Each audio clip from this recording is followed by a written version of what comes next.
Hello, ladies and gentlemen. Welcome back. We are going to begin Plenary 4, which is Prepare Early, Connecting Education and Employers in Support of Emerging Job Roles.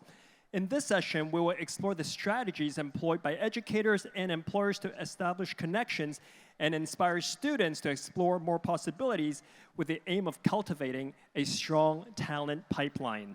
再次翻到嚟，歡迎大家翻到嚟我哋嘅講座。我哋緊接住落嚟咧，就會有早着先機，即學聯成青年探索新工種嘅論壇㗎。Without further ado, let's introduce our panelists. They are Mr. Brian CHENG, Chief Executive Officer, Generation Hong Kong.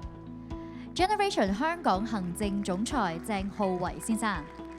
Mr. Jonathan CHOY, Associate Director, Talent Acquisition, Engagement and Career Advisory, Hong Kong Science and Technology Parks. 香港科技園人才及就業顧問副總監蔡永豪先生。We have Mr. Jack Director of Technology, Lane Crawford. Lane Crawford 科技總監伍景巨先生。And our moderator for this session is Mr. Nick Chambers, Chief Executive, Education and Employers. 仲有 Education and Employers 行政總裁 Nick Chambers， 歡迎你哋。A reminder, of course, that after the panel, we will have a Q&A session. The mic is over there to your left. We encourage you to note down anything of interest to you so you will ask questions. And for our friends joining online, you can ask through Zoom. 有任何問題嘅觀眾咧，建議大家可以咧喺我哋臨完場之前咧，去到我哋嘅發問區位置，稍後我哋會有工作人員安排發問㗎。Welcome, panelists. Mr. Chambers, let us turn things over to you. Thank you. Good morning. It's a delight to be with you here today. I'm going to start by getting our three panelists just to say a sort of minute or so about what they do. Jack. All right. So good morning, everyone.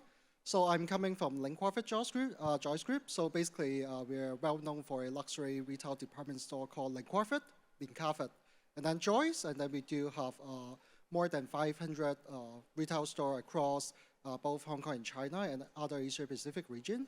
So I'm overseeing all the technology stuff, from the enterprise technology to the AI, data science, innovation, and also customer experience. So that's what I'm doing. All right, pass to you, Jonathan. Good morning, everyone. My name is Jonathan. I work for the Hong Kong Science and Technology Park.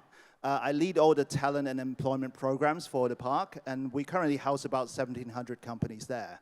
So what we strive to do is really to build a bridge between educators and also the corporate world as well. Hi, everyone. This is Brian from Generation Hong Kong, and also the Director of Business at Club at JC. So we are a part of the global nonprofit from McKinsey, and we are in 18 countries. And what we do is really to train and place people into careers. But most importantly, in Hong Kong, we do a lot about supporting employers to walk into the secondary schools, to walk into the education and the community in order to bridge that gap. So today's topic is really about emerging job roles and how that has actually evolved into different sectors, especially in Hong Kong, in a Hong Kong setting as well. Yes, and I'm going to do two things today, or try and do two things. I'm going to try and moderate, and I'm also going to do a little talk with some slides as well. I'm going to start off by talking about the labour market. I don't know if we can show the slides. Brilliant. Right. Oh, hang on, we've gone backwards. Where have we gone? All right, start. I'll probably stand up for this, probably a bit easier. So what you're seeing here from the World Economic Forum's 2023 report is the overall jobs, world jobs, the stable jobs in the middle, the ones we're losing, projected to lose in purple, and the newly created jobs. So it just gives you a sort of sense of scale, really. How many we like to go, how many like to create it, and how many are going to stay the same. So overall context. There's a lot of data it's a very good report, actually, the future jobs, a lot of detailed information in there. So if you're interested, I would suggest you have a look at that report. Two charts I've taken out of it are one, where the new jobs are going to be, and it'll come as no surprise that AI and machine learning is at the top. You'll see blue and displaced jobs, sustainability, robotics, sort of slightly as you might predict, I suppose. And then we'll now look at the ones where they're going to be displaced. And again, maybe some sort of Not surprises there as well. Or maybe actually the top one, social media strategists. I'm not quite sure. Maybe they're not doing a very good job on social media promoting themselves. But yeah, a bit surprised. Social media is looking to be a job loss. But others, perhaps not surprisingly. So turning here to Hong Kong, and in a minute I'm going to invite the panelists to say a few words.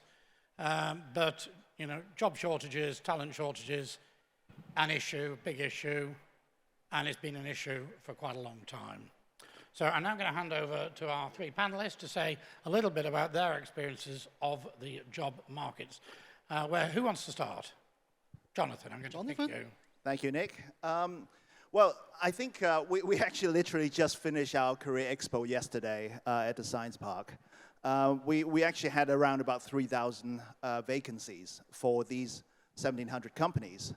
I think at the moment, the issue for us is more the alignment of talent to the jobs themselves. I mean, much of the jobs that we hire for are, you know, within the software engineering or software development. But also, I mean, many people think that within Science Park, all the jobs are in tech, but it's not quite true because we have a lot of startups there. And a third of our vacancies are actually in marketing, in business development as well. But I think there's a misconception as well about certain sectors only attract certain talents. And how many vacancies have you got currently? Just under 3,000, basically. Yeah. And Jack, from your side. Yeah, so I guess it's quite resonate back to what Jonathan is saying, because let's say from our company point of view, we're hiring a lot of talent across different functional departments, right? From technology department, marketing, CRM, to the retail operation, all this department. So I guess for us, our struggle is really hard to find the right talent or right fit candidate in the current job market. I guess there is a not shortage, but the gap between the skill set that we required compared with the candidate that available in the market.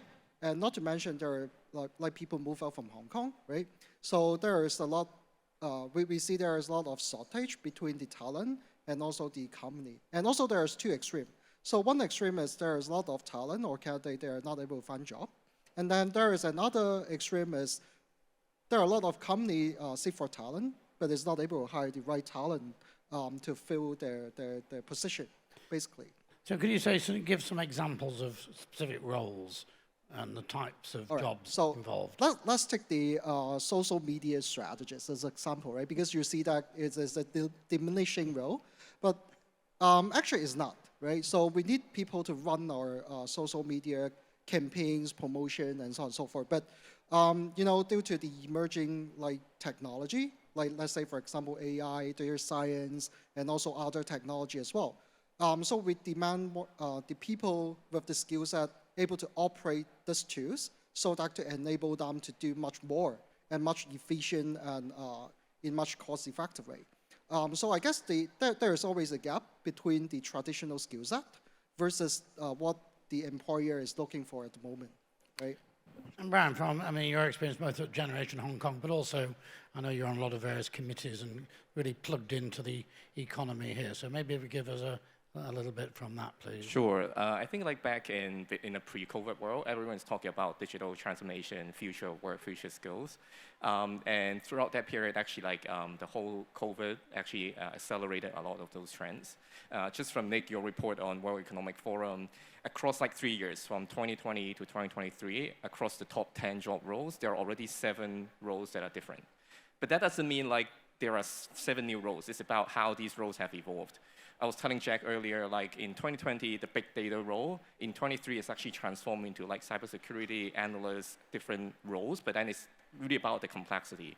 But then back to Hong Kong, pre-COVID, 20-year low of unemployment rate, which is 2.8, 2.9, and in the post-COVID world, it's also 2.8, 2.9.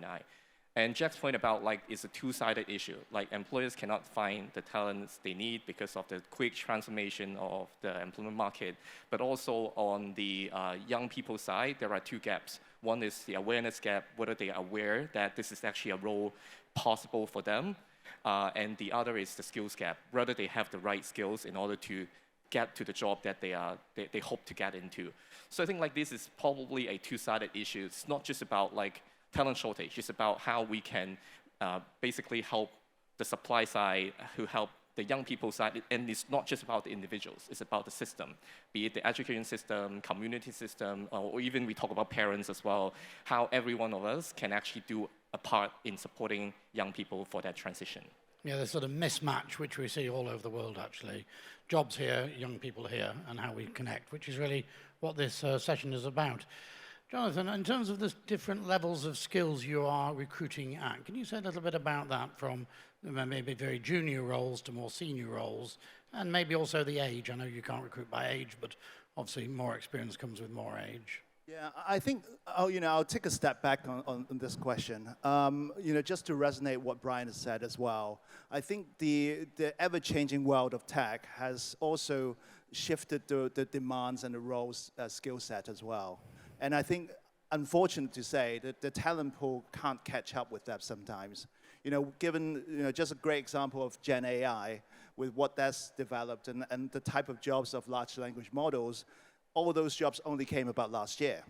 So how the hell are you going to find someone who has that skill set? So that's impossible. And that's the kind of misalignment we have at the moment. I think that's the greater question of how to bridge that gap. But if we dig deeper into the skill set, I think that what we really see is that because there's a shortage of the hard skills, many employers would basically stand by and really think twice about making that hire. But without knowing that would affect their growth. And with the startup world and the ecosystem that we have, that's affecting the startups as well. And I think that sometimes we believe that employers will have to take the plunge and actually bridge that gap and hire someone who don't have the perfect skill set, who can actually educate them a bit more and to bridge this gap as well.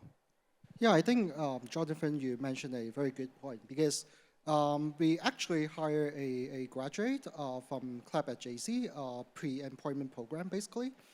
So he is a data engineer. So usually for us, we're hiring very, what I call experienced hire, or very equipped or skilled people from the market. But as Jonathan said, like OpenAI, the Gen AI and all this thing appear in the market just last 1 or 2 years. So there are so many roles generated during that 1 or 2 years. So it doesn't really matter whether it's the university and even the talent pool is not able to catch up the rapid change in the requirement of the employer's expectation. So that's why we're looking into different paths for us to hire the right talent. Let's say, for example, the Club JC program that I just mentioned. Basically, no one is perfect. So that's why we go back and see whether we could help us, basically, and help the community to grow the talent that we need. So we collaborate with the team, Brian, and also the club together to develop the program, especially not just fit for us, but fit for the whole market, to train those candidates that potentially will fit those emerging roles, right?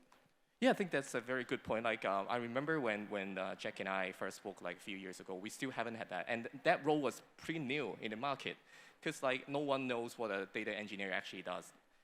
But at that time, I think the most important part is not about the program. The program is just an intervention. But the most important principle behind is how employers can actually step into the supply side and tell the supply side what they're looking for. Taking that example, that young person, he didn't have that background, but he has some intrinsic, which is no one would have studied a data engineer program back in a few years ago. But it's just about what the job market has evolved over the past period, what the employers are looking for. And from there, I think back to today's topic, what the VASK of each young person is, but also the VASK of the job role. Because a lot of employers, they feel it's easy for them to list out the hard skills needed, but a lot of times, it's not just about the hard skills. It's about how a whole person is, and that is the part It's about like how we can get to understand employer needs a lot more. I'll just quote one more example. Like through Clever JC, we actually work on another two trust projects as well, which is called JC Procusi and also ClapTech in special schools. And from that angle, we're actually going into the market and see what employers need. But in the very first place, they didn't know. Like they say that, oh, I didn't know this type of talent. Take an example, like they have a role called a software testing. In the very first place, they said, oh, we have like people who are good at doing programming, but we cannot find talents who are good at testing whether the codes written out is good enough or not. They need people who are repetitive, who don't mind doing detail-oriented work. And we're saying like, oh, that's the strength of like special needs SEN students. That might be the strength for them. And the other one that we work with Jonathan very closely, like Procusi, that's another one. I have to second you on that, Brian. I think we managed to convert someone who used to work as a chef and to actually work into a software engineering company. And I think it's all about the VASK aspects and how to assess whether the candidate is right for that job. Obviously, the employers will have to be more open, but I think given the chance for this individual, they would treasure that a lot more as well. Chad, do you want to add to that? Yeah, so I totally agree, right? So as I mentioned, we used to hire like data scientists and also developer in like at least master degree, right? So we even have data scientists in PhD graduate as well. But as what Brian and Jonathan mentioned, so I guess we need to look into different aspects, like down to the detail, instead of just based on their discipline, based on their education level. I'm not saying education is not important, because education is important to train up their mindset, train up their like some hard skill set so that they could deliver. But I think we need to look into their really the VASK down to detail and select the right talent for the right job role. Yeah. Thanks. A slightly different tangent now. Yesterday was International Women's Day. We saw the slide from Andreas Schleicher of girls going into IT, or rather not going into IT. In terms of applications, what's the sort of balance on the gender side in your roles? What are you seeing? I'll start with Jonathan, I think. I think, interestingly, just based on before joining the Science Park, I saw a drop in female working within the tech sector. It was a shame, because I came from the tech sector before. I used to be a programmer. And I think that was a shame to see that, because I think there are different strengths in different gender in terms of how they take the approach. When you say a drop from, were there 50-50 applicants, or was there? Yeah, honestly, actually, back in the day when I was still a programmer, I would say it's more like 60-40. 60 being female programmers. Okay. But when I joined the Science Park, I realized it's not really quite the case. It's still around 50-50.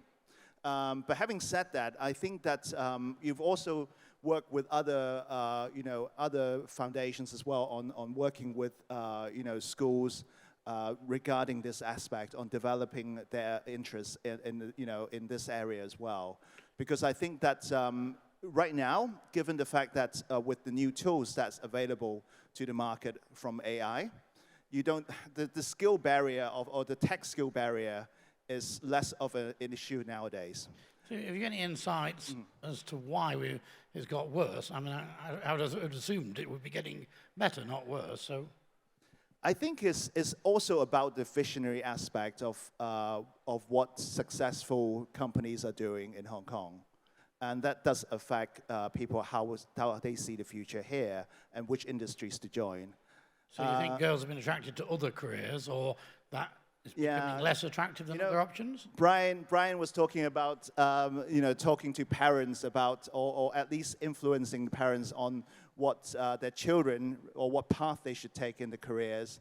And I think, the term tiger mums, no offense on any specific gender, but the term does exist, and these individuals do exist. And it's not just the mums, the dads too. And, they'll have to somehow affect the children to select becoming a doctor, an accountant, and a lawyer as their prime objective of their studies. And I think this does affect the children on what they'll want to develop themselves into as well in their careers. Brian, you want to come in here? Well, I'm not sure whether it's a good thing to comment on tiger parents, but I'm certainly not going to. So there you but I think it's not just Hong Kong. Like I was in Singapore earlier, and there's talking about tiger parents in Singapore as well. But I think the really principle or the spirit behind tiger is really about parents are very involved in deciding for what the future of the young people are. But then I think it's also about the constraints of parents and constraints of not only parents, but also different stakeholders around young people, whether they have that kind of lens on what the future is, because no one knows. We can only like look at what happened in the past like 1 or 2 decades and how that has been evolved.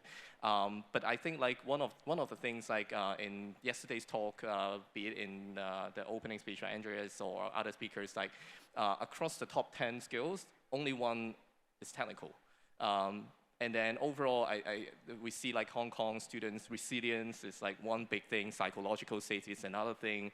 And that means like if we are over-involved in some of the decisions, would we be limiting their options and would we be like basically like not giving them enough space and room to grow as well? And I think like Jack and I also talked about that on the resilience part earlier, which is like, wow, I heard Jack's example, like the first reaction was wow. So I'm not sure whether Jack will talk about that. All right, so like regarding on that, so actually there is not, so let me get back to Nick first. So I guess for the women and I mean the female and male, the ratio, I guess is not quite different at all, because in tech, even in tech, right? So there are different type of jobs, right? Let's say, for example, there's developer, there's a QA, there's a DevOps engineer, there's a strategist, there is a business analyst, and so on and so forth. So female usually is more participate in, let's say, for example, more communication or the analyst sort of role. Versus the male is more on the tactical things, right? Let's say someone who really working in the computer room to maintenance like those computer per se, right? So I guess the ratio is more or less the same, might be 50-50 or 60-40, right? So go back to Brian. So in terms of the resilience, so in my past experience, actually, it's not just one case, but multiple case. There is very outstanding candidate who changed their mindset from school to work. Basically, they're not able to withstand the pressure, and also the basically it's the pressure from work. They're not able to sort out the failure from the work environment. So there is a case or few cases. Basically, it's very serious. So there is a girl who worked under my team, basically, and then whenever she is failed to deliver what she expected or what we expected, she will be very panicked. There will be a panic attack. The worst case is she cannot breathe. She need to go to the ICU to take some sort of treatment. So I guess for the school side or I mean in the early education, doesn't really matter is the college study or even the secondary school study. We need to help them to change the mindset from, not change mindset, but implement some sort of this kind of mindset to them. Failure is given. So how to come through those failure and come through those pressure is very important. Maybe we could sort of focus, using that to focus on really the roles of employers in schools and young people and so on. I'm going to start actually with Brian, I think this time. Sure. So just now, I talk a little bit about how Club at JC's elements are brought across to different trust projects as well, including like Club Tang Special School and JC Bakusi, and of course Club at JC. So in Club JC, we have an enterprise advisor role where we brought in like-minded business people like Jack. Jack actually because Jack hired from Club at JC program, and that's why Jack was saying like, oh, I have passion to support the education a lot more. I know Jack will add on a little bit on that. And on JC Precursi, we work with a lot of employers to really think about the, how they want to step into university. Like, for example, work with career officers in university from that kind of sense, and how we brought them to the actual workplace to understand a lot more. And in ClubTech and Special School as well, the enterprise advisor model was brought over to that as well, because basically to support the Hong Kong benchmark, one of the important stakeholders is business people, especially for teachers. The first job is a teacher. They have all the daily work routine being occupied by the teaching work, teaching load. They might not have that kind of exposure to the outside market. It's not about job, like we talked about, like jobs. Like probably when the young people in the school setting right now, they're in secondary school, after 5 or 10 years, the job might no longer exist. But it's not about the job, it's about the skills or about the changes, about themselves. They have to own it. If they don't own it, then it's very difficult for them to know or to cope with the changes that's upcoming. So I think like having that kind of, it's about like business people, they know all the changes every day on a daily basis. And also they have a very strong heart to contribute back to the community. So what is the framework, what is the structure that we can put in place in order to more systematically support schools, support the society in a very systematic setting? And that's the part that we see a lot of enterprise advisors going in. It's not just about helping the schools and teachers. It's also about supporting the business people to understand more about young people nowadays. And then they could also tailor their strategies in talent acquisition and talent development in order for this gap to be bridged, because it's no longer running in silos. We have to be like running all together, working with one another, and to step into one another's area to support one another. Thank you. And Jonathan, yesterday you were doing something very practical about this, weren't you? Tell us what you're doing. Well, basically hosted a career expo with about 130 companies within our park. We had probably about 6,000 people that came over to seek for work. But I think, you know, bringing back to bridging this gap, I think what Jack has mentioned earlier about resilience aspect is important to probably bring the youth earlier into the workplace to give them that experience of the dynamics of a workplace. Not to really give them the work, but to give them the understanding of what the workplace is like and what's expected of them. And I think that's why, you know, programs like JC Precursi is a key aspect of helping us to bridge this gap as well, to connect to the employers, to connect to the educators, to ensure that we can actually be able to support the youth on that front as well. And finally, Jack, on your side. Yeah, totally agree. So basically, as what Brian mentioned, most of the parents, they don't have that vision, they don't have that lens to look into the job, or even in the future. No one, as Brian mentioned, no one have the crystal ball to look into what future will be, right? So we need to embrace the continuous learning and self-growth like mindset to the youth, and also go back to the career planning, because what I saw recently is the youngest generation, they actually change job quite rapidly, right? So they change job every single year. The reason why is because they want to taste different job path, different career, and select the most suitable one for them. But actually for us, that's not a good thing, right? Because we need to grow, we need to put in resources to grow the staff, to help them, to help us to deliver, right? So I guess if we could implement that, the whole career planning in the early stage, even in the secondary study, potentially will help the student to plan their career earlier, and to look into how they want to own their career, instead of their parent time that, oh, this is what you need to do, this is the discipline that you need to study, and so on and so forth. Thank you. I'll come back in a minute, if I may.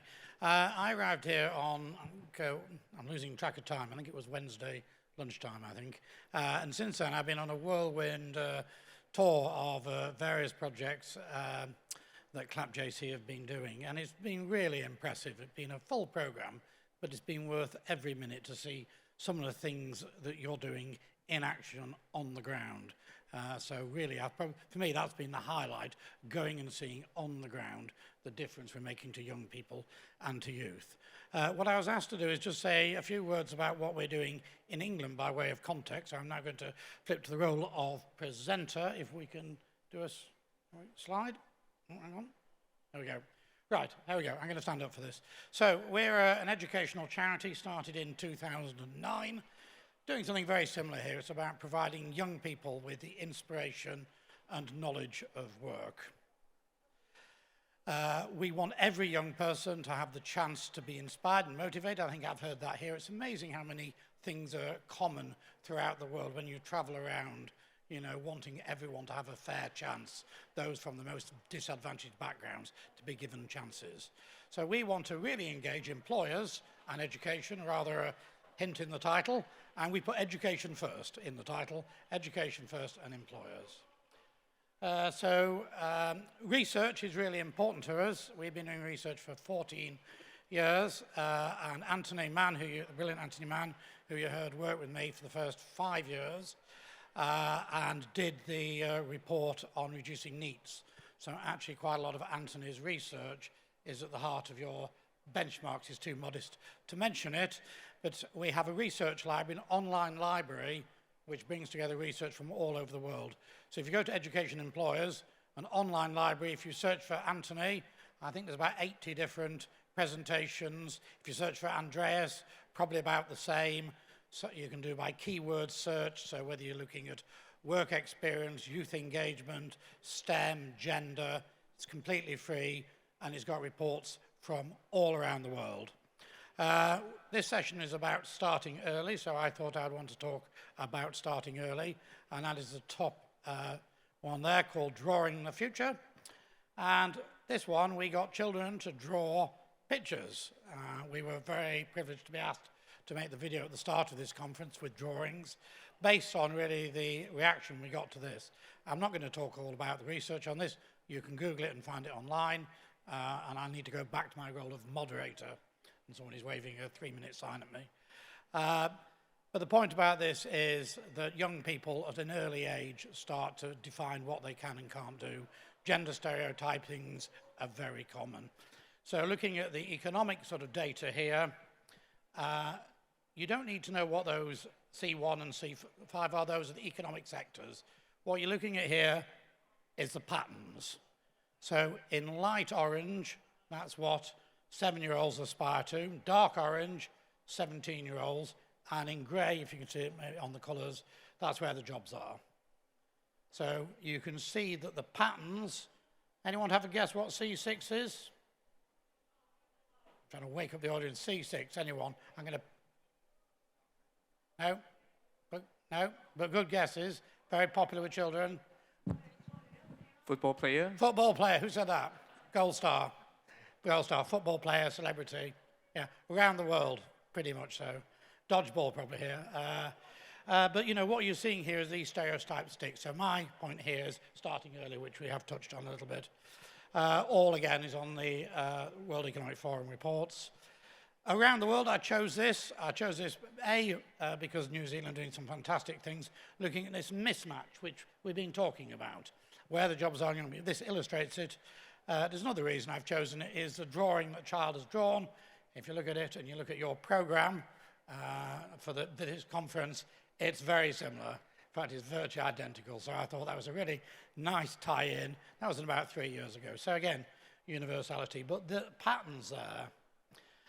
And how do they hear about it? Well, family members. I think here is unusual in the pressure that parents and the influence, but around the world, family, who you know, who you see. As Andrea said yesterday, you can't be what you can't see. And we're all conditioned by what we see. And at the bottom, you know, from the police, people coming to see us. Now, that is the one thing that we can easily change, as our 3 wonderful panelists have been talking about. We can change the bottom one. We can change a little bit at the top, but the bottom one is the one where we can make a real difference, and employers can do so. So what we wanted to do is we wanted to connect people together. We wanted to make it quick, easy, and trusted. And we wanted to use technology. We wanted to do technology in the way you use technology here in Open Rice. I don't know what the Cantonese Open Rice is, but for finding food. And we wanted to get people from all backgrounds, all levels, all sectors, all parts of the country. And it makes it really easy for employers to connect. It makes it easy for teachers. So it's very much teacher and career leader driven. So it allows them to be able to find people, you know, depending on their interests. So if you're a maths teacher or a science teacher, or yesterday for International Women's Day, and you want to find brilliant people, you go on the database as you would if you're going for a meal and using Open Rice. And then again, very much on focus on the aspiration, motivation, and so on, and a national campaign. And you can go on and search, and I mean, interesting that the language I chose, I didn't choose it particularly today, it was just one I've been using in England. But actually, in England, you can go through and you can search for people who do speak Cantonese, and we have a lot of them, probably about 1,000 people who speak Cantonese, and that was when we were encouraging modern foreign languages in England and the importance of being able to speak more than one language. So you can go on, you can search by subject, by sector, by language. You can see their profiles, so a bit, you know, it's a bit like online dating, online shopping, online hotels. You see people in your area. You think, oh, I want to look at their profile. These are real people. Let's find them a geotechnical engineer. Let's have a look at her profile. You can see the profile, what about they've said, and if you think that person is a suitable person for your school, you can send them an invite and you can open them. And virtual, and this is a slide I used before, I've not just put it because Andreas is here today, but the virtual is really, really powerful. Obviously we heard from Ryan in the UK earlier today, time zone's different, but you know, the power now to connect anyone, anywhere is amazing. In the middle, that was John joining the World Economic Forum 3 years ago. During COVID, we couldn't be there, so Andreas dialed in from France. The guy at the bottom was working in Aston Martin in the Midlands in England. The guy is a teaching leader in Uganda, and I can't remember, I think the other's a politician from Germany, all dialing into a classroom in the middle of a Swiss village. Or, and a bit around here, the harbour, you know, actually from the place of work, beaming in. So the power of virtual is incredible. And just in terms of sort of scale, we're probably now actually approaching 4 million interactions, nearly 90,000 volunteers, and so on. And again, in primary in the UK, there's no requirement to do things, so they're doing it because it makes a difference to young people. And this is all about young people and making the difference. So I'm going to turn back now to our panel and talk about the most important things you think employers can do to make a difference to young people. Can we kill the slides, please? Thank you. Okay, yeah, I can go first. So I think to me, because the young people that we have interacted with a lot are like people who are going into careers. The questions that we often ask ourselves are, if we get to see them 5 years earlier or 10 years earlier, what could we have done more to help them in order for them to go through a smoother transition from school to work, in order not to be like discouraged, having lots of bad feeling towards themselves? What could we have done more? So talking about like how employers could step into the education side, it's really about how to empower different people, because you know, employers, they wouldn't be able to talk to the young people every day, and so on a daily basis, the people interacting with the young people are the parents and the teachers. So if we really want to do a bigger change, it's really about changing the mindset, changing the whole culture, the circumstances of parents and teachers, and how to equip them with something different. It's not telling them you have to shift completely, but how to widen it a little bit. Like the topic here, widen the definition of talent, widen the definition of success. Parents and teachers wouldn't widen it by themselves. They have to widen it by some other catalyst. And back to that catalyst is really about the business people who know what's happening on the ground every day and how to translate that into the system, parents, teachers, and ultimately benefit every single young person in the school setting. Jack, can I come to you pick up on that, please? All right. So I guess as an employer, right? So we have to be more open-minded. Don't constrain ourselves into looking into certain type of talent instead of looking widely into different perspective for hiring. First of all, so go to the education and also the education system and also the community is also important, because what we need is we know the best what we need. So how we are able to tell the educators and also the parent to let them know what exactly we need and what exactly the potential of different career is very important, because at the end of the day, is the youth, they need to own their own destiny, what I say. So they need to have control, they need to have to own it, basically, right? So, yeah. Thank you. Well, no, I definitely agree with both the speakers have said about this. I think what I would just add is that I would encourage the employers to do more outreach to the educators in schools and universities. I think, having worked with schools and universities, sometimes the students or even the teachers may or may not know what opportunities lies out in the market nowadays because of the rapid changing world of tech, as well as other industries like biotech as well. So I think that the students and the teachers need to know a lot more about what's available in the market. And that goes for the parents too, so that they can give the children more choice. Good. In a minute, I'm going to turn to you to ask if you want any questions. I hope we have some questions, some genuine questions. There'll be a planted question, but actually it'd be really good to hear from the audience and your views. So I'm going to give you a minute to think about questions. Don't worry, I won't. Well, I might become one or two people, actually. Now, picking on you, I'm going to ask you a question that you're not expecting. I want to know who inspired you in your career. Now, who wants to start first? While the other two think of an answer, or should I pick on one of you? Now, okay, I'll give you a bit of time. So I became a teacher because my dad was a teacher. He was a brilliant teacher, and I was an okay teacher.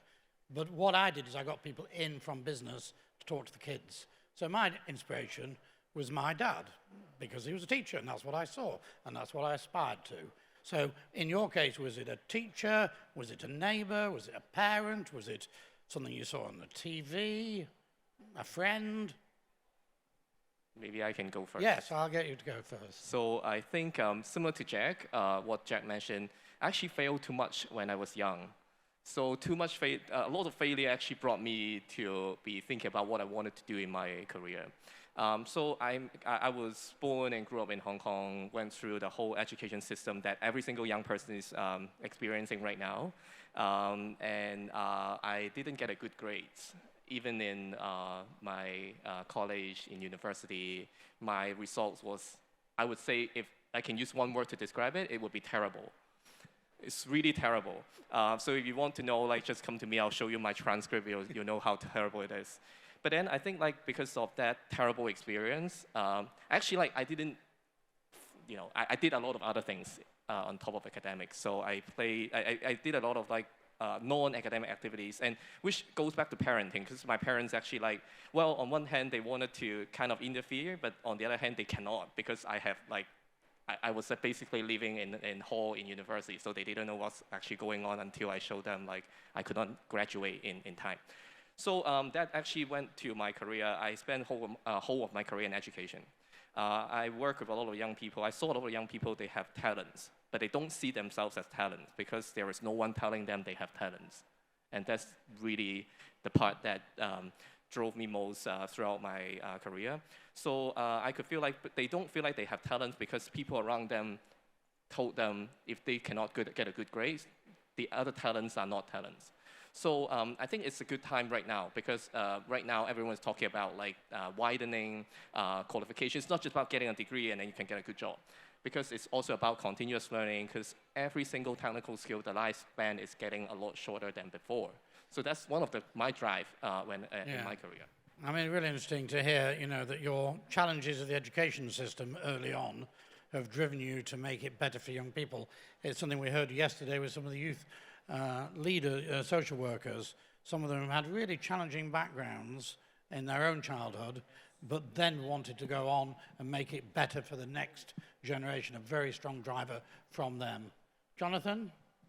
I will have to say one of my mentors when I was still working as a programmer. I think he taught me two things which have carried me through my whole career. One is that to continuously to learn and evolve, and that has actually helped me to also actually follow what he said next, which is passion. It's really to find that passion to motivate yourself, which has taken me that far. So I think he's done pretty well for me. And finally to Jack. Yeah. For me, actually, it's a little bit different because my academic, basically my academic transcript is, I guess, as crap as Brian, basically in the back to the secondary school or college is a lot better.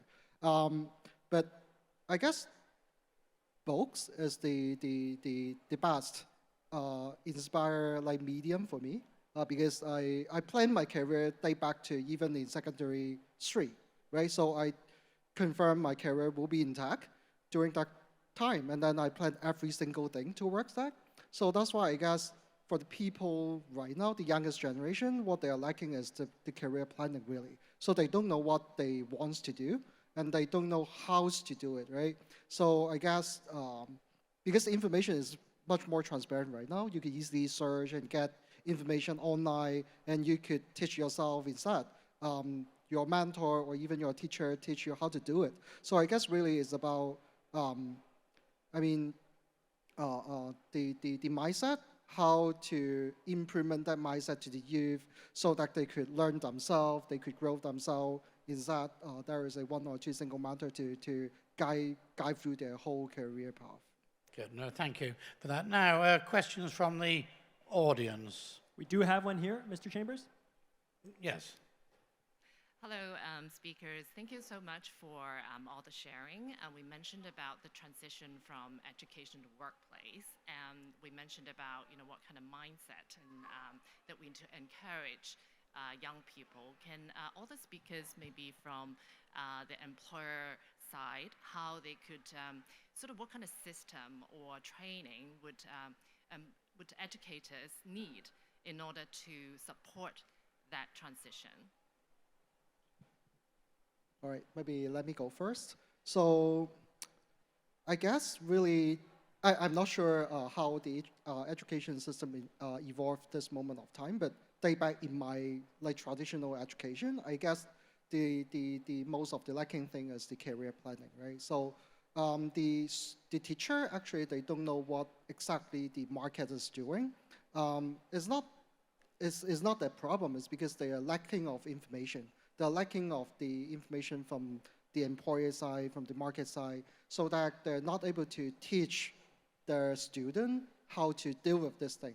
So I guess from the educator point of view, reach out to the market, or reach out to us, or even we reach out to the school is probably the right way to go. We need to collaborate together to come up sort of like system or framework to help to train our student or the youth.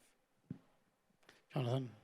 Yeah, I would agree with what Jack has said, but I think it's not really about training, but probably more about having the outreach from the corporate themselves or the industries, and also the educators. So they'll try and meet somewhere in the middle, where I think we're already starting to do programs where the corporates will actually define projects that they can actually work with education sector, where they could have students to work on a part of that, to get more involvement from that segment, and also to understand a little bit more about the demands of the market as well.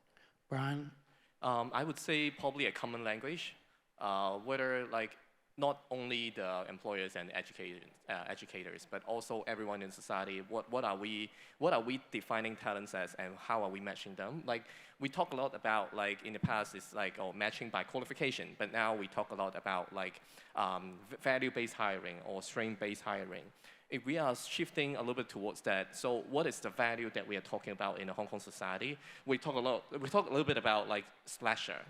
what is the value behind slasher and why do young people want to be slasher?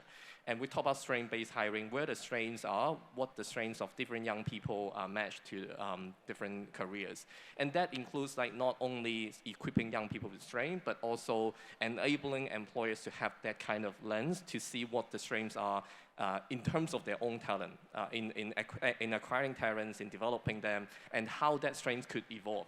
Because I always say like there is no one strength that could be forever your strength, because your strength would actually change when the outside environment is changing as well. So how that kind of change in the external environment on the corporate side can be captured and can be translated back to not only the education system, but also everyone as a whole. Thank you. I'm going to wrap up now. We did start late, but I think I want us to finish on time, partly because it is lunchtime. You're going to be around during lunch, so if you want questions, you can ask them individually. But can we show a round of applause for our 3 brilliant panelists, please? All right, thank you very much to our panelists. Thank you, Mr. Chambers, for moderating for us. So let's invite them to take a photo at this time. Please step in front of the coffee table. 喺度再一次咧，感謝咁多位講者，包括咧係鄭生、蔡生、伍生同埋 Mr. Chambers 為我哋帶嚟咧一節精彩嘅分享。而家可以望住我哋大會攝影師影翻張嘅合照。All right, big smiles looking to the front, please.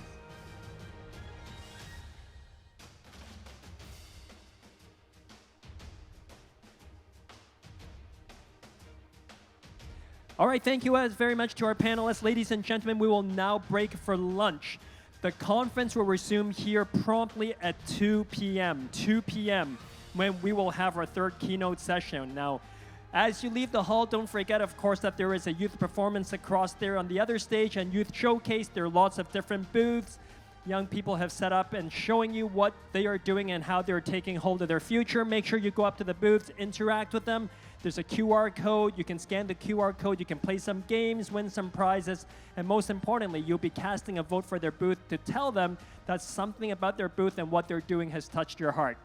冇錯啦，再一次感謝現場咁多位出席我哋上午節嘅論壇。我哋咧下午節嘅論壇咧會喺2點鐘準時開始㗎。期間咧大家咧可以去用你哋嘅午餐啦。另外當然咧就要留翻少少時間去我哋現場咧行翻一圈啊，因為咧我哋現場咧有唔同嘅青年嘅主題啦，同埋青年嘅表演舞台啊。喺呢度咧你哋會更加感受得到咧佢哋嘅熱情啊。另外啦就係咧我哋每一個攤位上面都會有 QR code 嘅，咁大家除咗可以了解多啲呢個資訊之外咧，另外仲可以咧參與現場攤位嘅線上問答遊戲，有機會贏精美嘅禮品啦。